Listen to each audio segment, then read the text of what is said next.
when you started off, I was like, okay, what are we learning about him having his sister take a bike into boxes? I was like, oh, where are we going? Where are we going?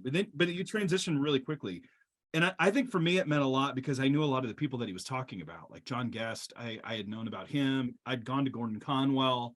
I'd been to Guest Church actually, right outside of Pennsylvania, outside of Pittsburgh, and so I knew the area, and just even seeing what was going on at the time, how you captured the ethos, the thought processes, the world in which he came in.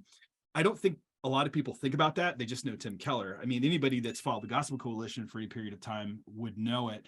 But as you were researching this, what were some of the surprise discoveries that came out that you didn't know beforehand?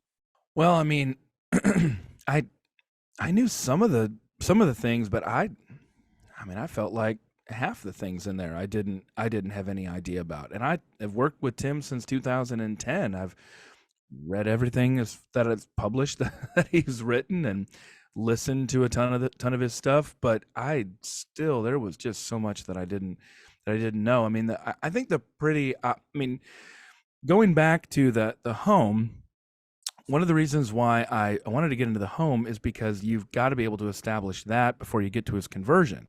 And Mhm. I'm not sure before this book he's ever really I talked about I his had no idea that conversion. his mother was Italian. Yeah, Italian Catholic, and left the Yeah. Catholic Church because she thought it wasn't moralistic enough. So, I mean that and then went from there to mainline Lutheranism. It's a wild story. And so you don't Tim has not talked a lot about his conversion, not talked a lot about his undergraduate years, apart from a couple anecdotes in there, and not talked hardly at all about his family. And so I wanted for people to be able to see Tim through the perspective of other people as well. And that starts with his sister because she's the only one who was there, who's still alive, who was with him there in the home. So, and all of that, I hope, becomes a pretty obvious backdrop to why this transforming power of grace meant so much to him, not just objectively, but subjectively. And I mentioned in there that he comes from this Lutheran background. His father's family, the Kellers, are these German Lutherans going all the way back.